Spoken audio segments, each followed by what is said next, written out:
Hello there. Welcome to session 6 of Causes of Suffering and Ways to Overcome Them. In the last session, we saw tapas, the definition of tapas, how it can be practiced. Like we said that yogasana and pranayama is the best way to practice tapas. Now in this session, we will see Svadhyaya.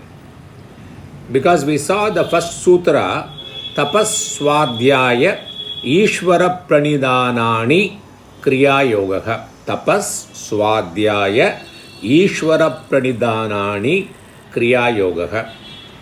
These three, tapas, self-discipline, understanding our true nature, Svadhyaya, Ishvara pranidhanam, dedication, surrendering to God, these are all called kriya yoga or yoga of action or yoga in action, whatever the way you want. Okay. So now last session we covered tapas. In this session we will cover Svadhyaya. Svadhyaya means understanding our true nature.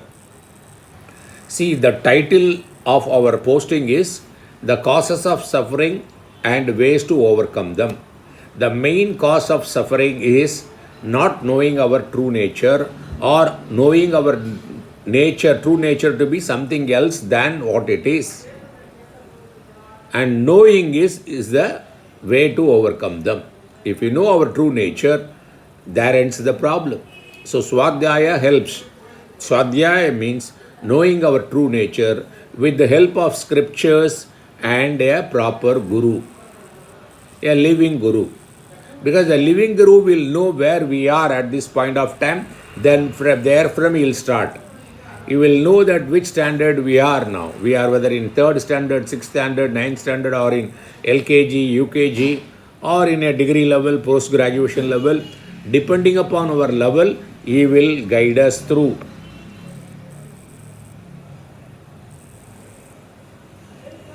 So, Vyasa says, Svadhyaya includes repetitive chanting of mantras such as Om.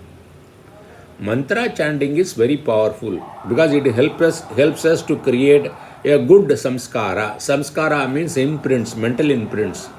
These mental imprints decides our future course of outcome, how we react, how we respond. These imprints decide. So the mantra chanting really will have to have a functional positive mental imprints. So Svadhyaya includes what? Shravanam, Mananam, Nididhyasanam. What is Shravanam? Shravanam means listening.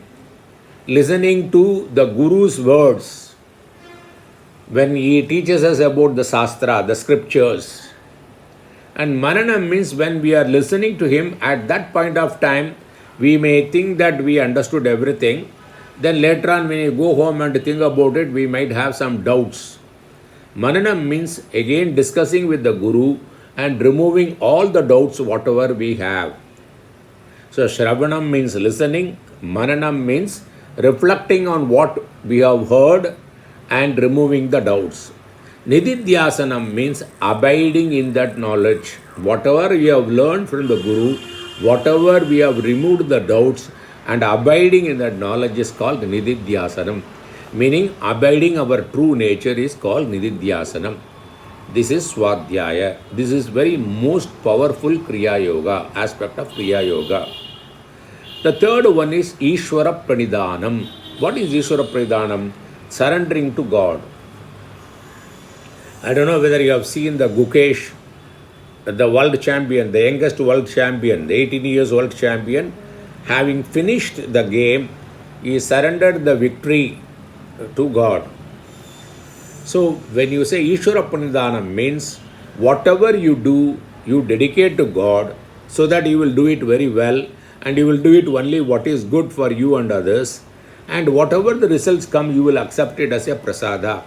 It is known as Karma Yoga. So be a Karma Yogi. The Karma Yoga will help to remove the impurities in the mind and purify our mind. That is called the Chitta Shuddhi.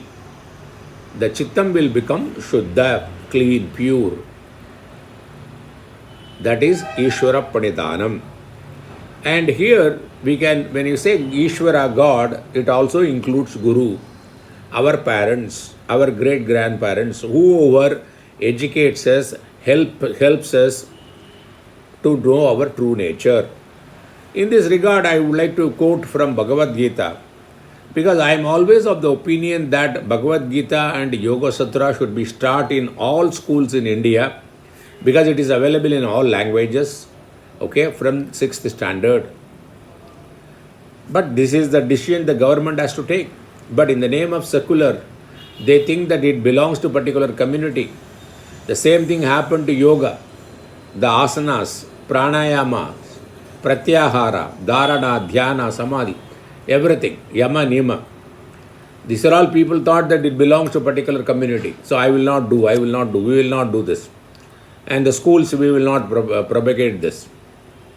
Now if you see that overseas, irrespective of whether it is an Islamic country like Saudi Arabia or anywhere in European country or United States, yoga has become number one discipline.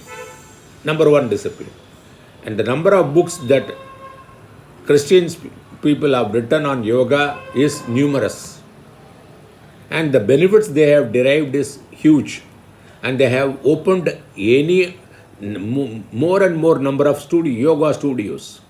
And more people are getting into yoga and deriving the benefit. Similarly, Yoga Sutra, which is basically a study on the psychology of human being, and everybody has got a mind, so it is good for everybody. It's not like that if only Hindus have got mind. Everybody has got a mind, so it is useful for all the community people. People are slowly, steadily understanding that, and the Yoga Sutra also being read by people overseas, especially West and European countries. And similarly, Bhagavad Gita. Bhagavad Gita is Prasthanatraya, one of the three scriptures, very important scriptures in which India has given to the whole world. The other two being Brahma Sutra and Upanishad. These three scriptures, they reveal your true nature. Knowing your true nature is the end of all suffering. So we are saying the causes of suffering is not knowing our true nature, and how to overcome is to read these scriptures with the help of a guru, under a competent guru, and understand it and remove the doubts and abiding in their knowledge.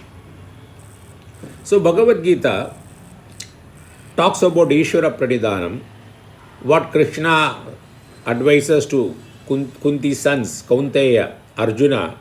He says, that is Bhagavad Gita chapter 9, verse 27. Yat karoshi, he is telling, Krishna is telling Arjuna, Yat karoshi, whatever you do. Yat ashnasi, whatever you eat.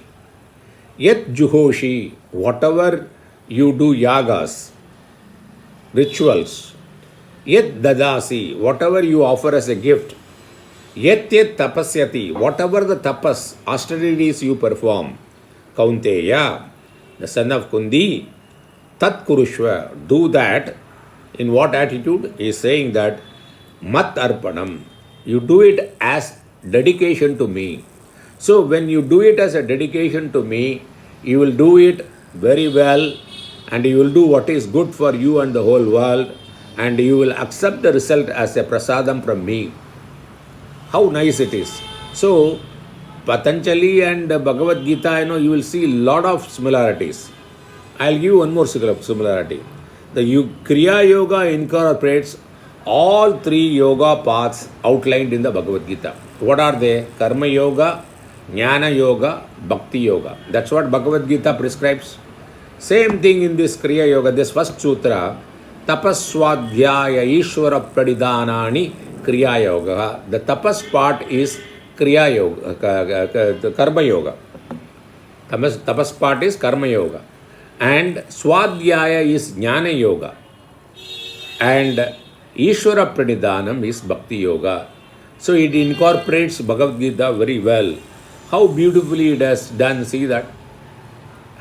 Studying Yoga Sutra and connected with the Bhagavad Gita, or studying Bhagavad Gita connecting with Yoga Sutra, it helps.